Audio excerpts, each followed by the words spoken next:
Kalimat ini teman-teman sekalian yang merupakan asas dakwah semua nabi-nabi, yang beranjak daripada riwayat Bukhari. Pernah Nabi SAW berbaring di rumah beliau pada saat ummahatil mu'minin radhiyallahu anhunna sempat meminta pada saat itu kenaikan nafkah, maka Nabi SAW menghajar mereka. Salah satu dari ummahatil mu'minin adalah Hafsah radhiyallahu anha, anak Umar bin Khattab radhiyallahu anhu. Umar khawatir jangan sampai Hafsah diceraikan oleh Nabi SAW karena perilaku ini. Tentu saya sedang tidak membahas hajarnya Nabi SAW atau bagaimana Nabi SAW sedang mendidik para istrinya. Tetapi Nabi SAW pada saat itu tidak bertemu dengan mereka, tidak mengajak ngobrol selama sebulan, yang masyhur dalam riwayat Bukhari, untuk memberikan pendidikan agar mereka bersyukur kepada Allah Subhanahu wa taala dan tidak membangkang terhadap hukum-hukum yang telah Allah terapkan. Umar bin Khattab mendatangi rumah Nabi SAW dengan niat ingin mencari ridho Nabi SAW agar jangan menceraikan Hafsah, karena Hafsah termasuk salah satu daripada tanda kutip otak permasalahan lahirnya permintaan naik nafkah dari para istri Nabi SAW. Waktu Umar bin Khattab masuk ke rumah Nabi SAW dan Nabi SAW lagi berbaring, tiba-tiba spontan waktu Umar bin Khattab masuk rumah Nabi SAW, tiba-tiba meneteskan air mata, menangis karena melihat kondisi Nabi SAW. Rumahnya sederhana sekali, hanya ada beberapa perabot, dan beliau SAW tidur di atas sebuah tikar. Tikar ini ada bolongnya sehingga membuat sisih tanah di rumah Nabi SAW, karena zaman dulu nggak ada keramik, tanah saja, itu sempat menyentuh sisi kanan tubuh Nabi SAW dan mengotori baju beliau. Sambil beliau pun tidur tidak menggunakan bantal karena meletakkan telapak tangan beliau saja di bawah pipinya. Umar bin Khattab waktu melihat kejadian tersebut tiba-tiba menangis, dan beliau sambil menangis terseduh-seduh mengucapkan salam kepada Nabi SAW. Nabi SAW menjawabnya. Lalu tiba-tiba Umar juga berkata, "Ya Rasulullah." Dia tidak bicarakan lagi masalah anaknya nih. Melihat prihatin keadaan Nabi SAW begitu, sungguh Kisra, raja yang berkuasa di Persia, salah satu negara adik kuasa pada saat itu, dan Kaisar di Romawi, negara yang lain berkuasa di dunia ini, ada dua negara yang berkuasa pada saat itu. Mereka tidur di dipan-dipan yang empuk, mereka menggunakan baju-baju yang mewah, mereka didampingi oleh dayang-dayang yang mengipas mereka. Mereka juga duduk di sekitar posisi di sekitar mereka penuh dengan buah-buahan dan beragam macam makanan. Sementara Anda utusan Allah, Nabi kami, Anda adalah raja kami, seperti ini keadaannya ya Rasulullah. Artinya kok sederhana sekali, dan sampai tidur pun berbekas-bekas tanah di sisi kanan Nabi SAW. Perhatikan apa yang Nabi SAW jawab teman-teman sekalian, dan ini yang menjadi pemicu awal kenapa kita bahas masalah kalimat yang saya bilang rahasia nanti. Nabi SAW duduk, darinya baring, lalu berkata, "Wahai ibnu Khattab," wahai anaknya Khattab, maksudnya Umar, "apakah kau masih ragu dengan apa yang telah selama ini aku sampaikan? Apakah kau masih ragu wahai Umar bahwasanya mereka memiliki dunia, tadi orang-orang yang kamu sebutkan itu, dan kita memiliki akhirat? Apa kau masih ragu semua dengan janji-janji Allah dan semua ancamannya, sampai akhirnya kau berkata seperti itu? Ketahuilah wahai ibnu Khattab, Islam ini akan sampai ke seluruh pelosok muka bumi ini, baik dengan kemuliaan atau dengan kehinaan."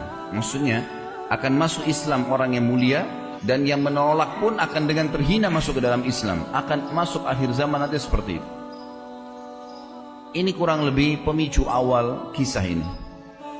Juga yang lainnya adalah riwayat Bukhari, Khabbab bin Arat radhiyallahu anhu, sahabat Nabi yang mulia, seorang mantan budak di Mekah dulu, datang kepada Nabi SAW di Mekah, mendekati beliau lagi di depan Ka'bah, kemudian menggunakan jubahnya sambil berdoa kepada Allah Azza wa Jalla. Khabbab bin Arat waktu itu baru saja selesai disiksa. Tahu bagaimana bentuk siksanya orang-orang Quraisy kepada Khabbab? Luar biasa. Kisahnya adalah Bagaimana kita tahu luka dan sakitnya Khabbab radhiyallahu anhu ini? Waktu di zaman khilafahnya Umar bin Khattab, saya akan kembali ke kisah tadi. Umar bin Khattab waktu jadi khalifah sempat bertanya kepada Khabbab, wahai Khabbab, siksaan apa yang paling menyakitkan bagi kamu yang dilakukan oleh Quraisy? Khabbab nggak ngomong apa-apa. Beliau mengatakan, inilah Amir Mu'minin. Dibuka bajunya, jadi tulang belakangnya Khabbab dari leher sampai ke tulang ekornya, di sebelah sisi kirinya itu ada lubang yang dalam sekali, dari atas sampai ke bawah. Lubang yang dalam yang kalau dimasukkan telapak tangan bisa masuk. Dalam, berwarna merah kehitam-hitaman seperti luka bakar. Dan ini sudah berjalan sekian tahun ini, sudah sekian belas tahun terjadi ini. Umar bin Khattab itu langsung menangis. Teteskan air mata sedih melihat apa yang mereka lakukan dengan kau, hai Khabbab, sampai seperti ini tubuhmu.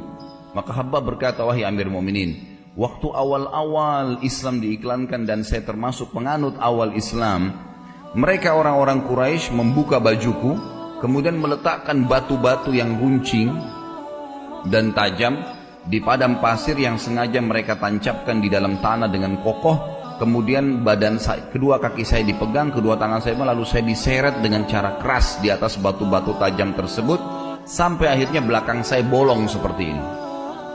Waktu masih netesin darah baru selesai disiksa seperti itu. Di Mekah, Khabbab bin Arad datang kepada Nabi SAW. Nabi SAW lagi di depan Ka'bah, mengatakan, ya Rasulullah, dibuka bajunya, lihat nih perilakunya orang Quraisy, luar biasa nih penyiksaannya. Tidak ada orang yang disiksa seperti saya gini. Tapi alhamdulillah masih hidup.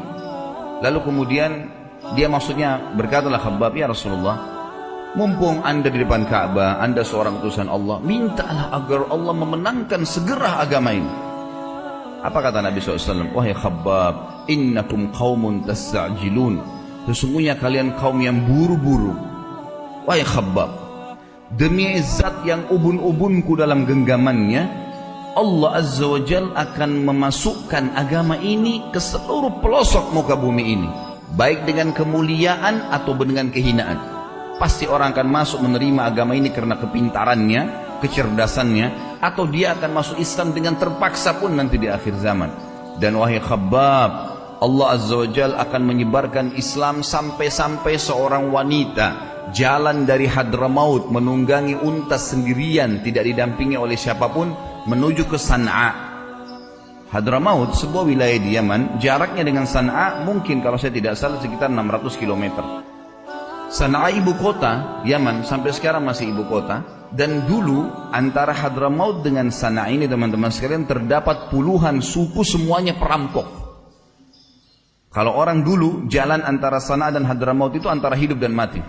Kalau dia lolos dari satu suku yang akan merampoknya, maka dia akan ditangkap oleh suku yang lain di depannya. Setiap suku yang dilewatin pasti akan merampok. Dan tidak ada yang selamat antara dua wilayah ini. Nabi SAW berikan contoh, wahai Khabbab, nanti akan tiba Islam masuk seluruh jazirah Arab, seluruh dunia ini, sampai-sampai karena tersebarnya Islam itu seorang wanita jalan dari Hadramaut sendirian menunggangi unta ke San'a. Dan tidak ada satupun yang mengganggunya serta dia tidak takut kecuali kepada Allah. Kata Khabbab, demi Allah saya menyaksikan sendiri. Ya, karena Khabbab hidup sampai di zaman Nabi Umar bin Khattab, zaman Khulafaur Rasyidin. Maka kata Khabbab, demi Allah saya menyaksikan apa yang Nabi SAW ucapkan itu. Wanita jalan dalam kondisi tidak ditemani, ya, jarak yang begitu jauh tapi aman, tidak merasa apapun.